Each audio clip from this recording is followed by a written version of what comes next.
আমরা মিলিয়ে দেখব আমাদের আমলগুলি টিকে কিনা।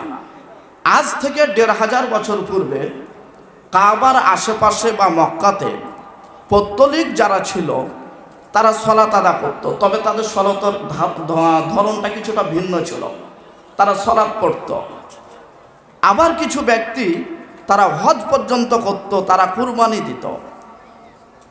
যারা সলাত আদায় করত, হজ করত, কুরবানি করত, এই লোকগুলি তো অনেক ভালো আমলই করেছে। তারপরে তাদেরকে ভ্রান্ত বলে কেন কোরআনে ঘোষণা দিলেন? কেন তাদের আমল আল্লাহ কবুল করলেন না? তারা সলাত আদায় করে, আপনারা সলাত আদা করেন। তারা হজ করেছে, আপনারা হজ করেন। তারা কুরবানি করত, আপনারা কুরবানি করেন। এমনকি তাদের কুরবানিটা আপনাদের কুরবানির চাইতে অগ্রগণ্য বলে মনে হবে। দেখেন, আপনি কুরবানি দিয়েছেন, কুরবানির পরে আপনি গোশত কতটুকু মানুষের মাঝে বন্টন করেছেন? ফ্রিজের মধ্যে সব গোশত ভরে রেখেছেন, মানে এই রমাজান কুরবানি থেকে ওই কুরবানি পর্যন্ত খাবেন। এই কারণে আশেপাশের লোককে তেমন আপনি দিতে চান না, এইভাবে আপনি গোশত রেখে দিয়েছেন। কিন্তু তারা কুরবানি দেওয়ার পরে তারা বলতো যে কুরবানি দিয়েছি আল্লাহর জন্য, তাহলে আমরা কেন গোশত খাবো, কেন বাসায় নিয়ে যাব? আর আমাদের চিন্তা কি, নিজের টাকায় কুরবানি দিয়েছি তো গোশত অন্যকে কেন দিব? এই সিস্টেমে আমাদের চলাফেরা।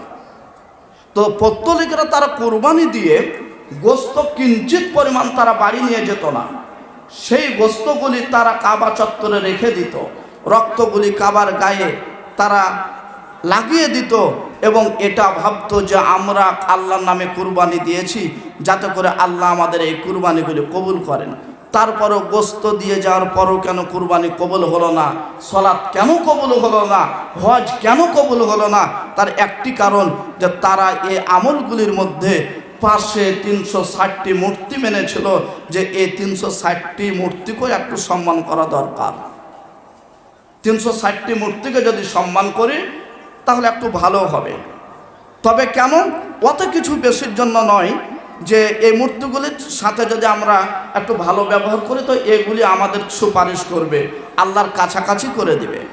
তাহলে তাদের সলাৎ, তাদের হজ, তাদের কুরবানি সমস্ত গোশত যদি সেখানে দেওয়ার জন্য তাদের জন্য কোনো আমল আল্লাহ গ্রহণ না করে, আল্লাহ যদি তাদের বিষয়ে বলে আমি আমলগুলিকে শেষ করে দেব, তাহলে যারা সালাত আদায় করছেন, সিয়াম পালন করছেন, হজ আদায় করছেন, যাকাত প্রদান করছেন, অথচ মাঝে মধ্যে বলছেন যে সকল ক্ষমতার উৎস জনগণ, তাহলে আপনার আমল আল্লাহ আকাশে নেবে না, এটাই চূড়ান্ত।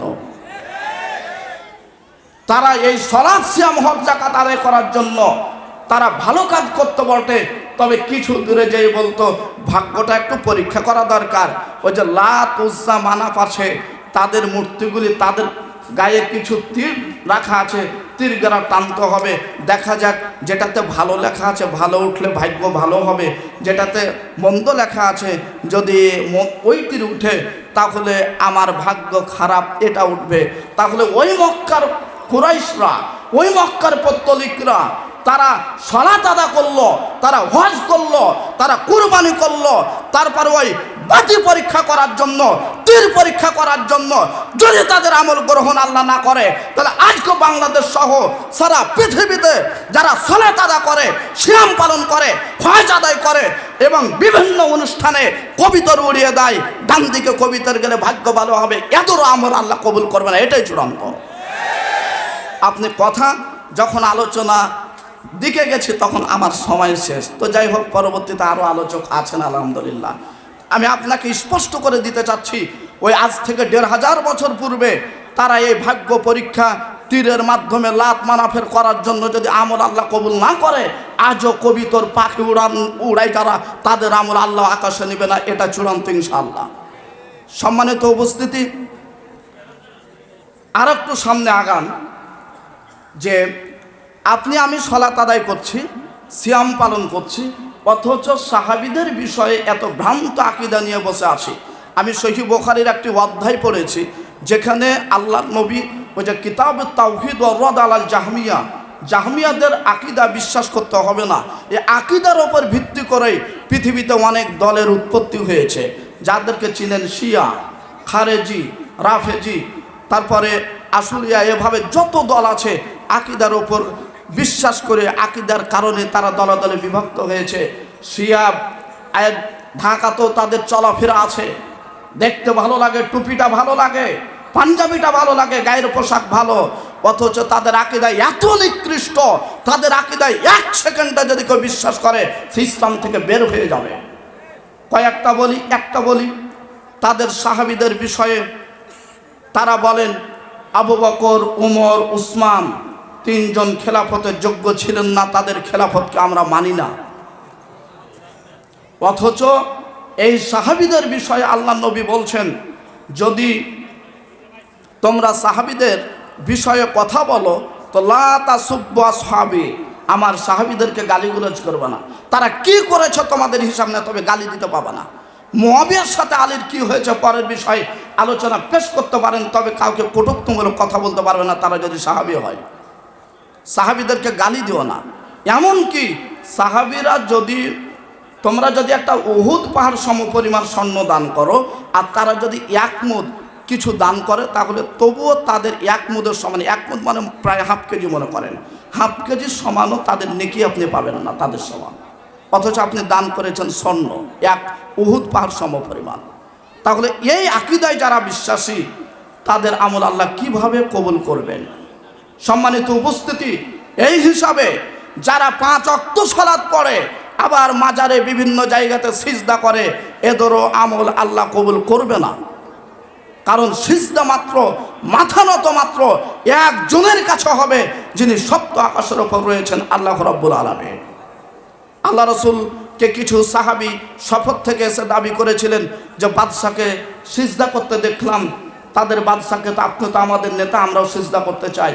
তখন তারা বললেন, না, সিজদা করার অনুমতি নাই।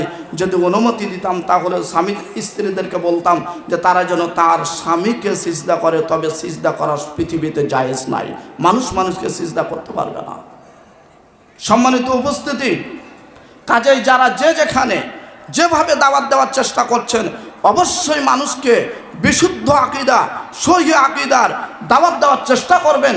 কোরআন সুন্নাহর যে আকীদা, কোরআন সুন্নাহর যে বিশ্বাস, এই বিশ্বাসে মানুষকে বিশ্বাসী করতে হবে। আল্লাহ যেন কবুল করেন, সকলে পড়েন আল্লাহুম্মা আমিন। আজকে বাংলাদেশে যেখানে যাবেন আরবি শিক্ষা শিখতে হবে, এর একটা ঢল পড়েছে। এক সময় যারা আরবিক পড়াশোনা করেছে, আলেম হয়েছে, চট্টগ্রাম থেকে পড়াশোনা করে এসেছে, তাদের বিষয়ে মানুষ বলেছে যে এরা তো খেতেই পাবে না, এদের সাথে বিয়ে দেওয়া যাবে না, মেয়েকে কি খাওয়াবে, বিয়ে দিতে চায়নি। অথচ বর্তমানে সবাই বলছেন যে জেনারেলে পড়িয়ে কি হবে, যদিও পড়া যায়, পড়াতে হবে, তো জেনারেলে পড়ে কি হবে, চাকরি পাবে না, এটা হবে না, ইসলামের পথে যদি দাও বেতনও পাবে 20-30 হাজার, এমনকি সম্মানে থাকবে, দাঁড়িয়ে কোনো জায়গায় পেশাবও করবে না, ভালো হবে। সম্মানিত উপস্থিতি, কাজেই এই যে বাংলাদেশে যত ইসলামের পথে মানুষ আসছে, যত সহিহ আকীদার পথে আসছে, এবং আপনি চিন্তা করে দেখবেন এক সময় মাদ্রাসাতে পড়েছে ওই সমস্ত ছাত্ররা যাদের পিতার কোনো টাকা ছিল না, আজকে বর্তমানে পরিসংখ্যানে দেখা যায় পুলিশের ছেলে পড়ে, ওসির ছেলে পড়ে, ডিসির ছেলে পড়ে, এসপির ছেলে পড়ে, ও অসংখ্য বিত্তশালীদের ছেলেরা ইসলামিক প্রতিষ্ঠানগুলিতে পড়ছে। এইটাই সাক্ষ্য দিচ্ছে আর বেশি দিন নয়, আর অল্প দিনের মধ্যে সামনে বাংলাদেশে যত মাজার পূজা আছে, যত পীর পূজা আছে, যত অশুদ্ধ আকীদা আছে, যারা কথা বলেছে, সকল ক্ষমতার উৎস, সব কথাকে উপেক্ষা করে এক আল্লাহর বিধান চালু হবে ইনশাআল্লাহ। কাজেই টাকা দিতে কার্পণ্য করবেন না। দাওয়াত, একটা কাজে দাওয়াতে গেলে 3 শ্রেণীর লোক থাকতে হবে। 1 নম্বর যারা কথা বলবে শরীয়তের, 2 নম্বর ওমর পরিস্থিতি কন্ট্রোল করবে। নবীজি দোয়া করেছিলেন, একটু ওমর অথবা আবু জাহেল একজনকে হেদায়েত করে দাও, তার মানে 1 ডিসির স্বাক্ষরে মাহফিল পাশ চলে, ক্ষমতার জন্য কিছু লোক লাগবে। 3 নম্বর হলো উসমানের মতো পাশে লোক থাকতে হবে, যিনি বলবেন টাকার প্রয়োজন, কেন যত প্যান্ডেল সাজাবো, টাকা প্রয়োজন, টাকা হচ্ছে না, তো উসমানের মতো বলতে হবে আমি তো ফ্যাক্টরির মালিক, পুরো প্যান্ডেলের টাকা আমি আমার দায়িত্বে নিয়ে নিলাম। এরকম করে আপনারা বিশুদ্ধ আকীদার দাওয়াত দেওয়ার চেষ্টা করেন, আল্লাহ যেন কবুল করেন, সকলে পড়ি আল্লাহুম্মা আমিন। সম্মানিত উপস্থিতি, যাই হোক, এখান থেকে আমি আমার আলোচনা শেষ করছি।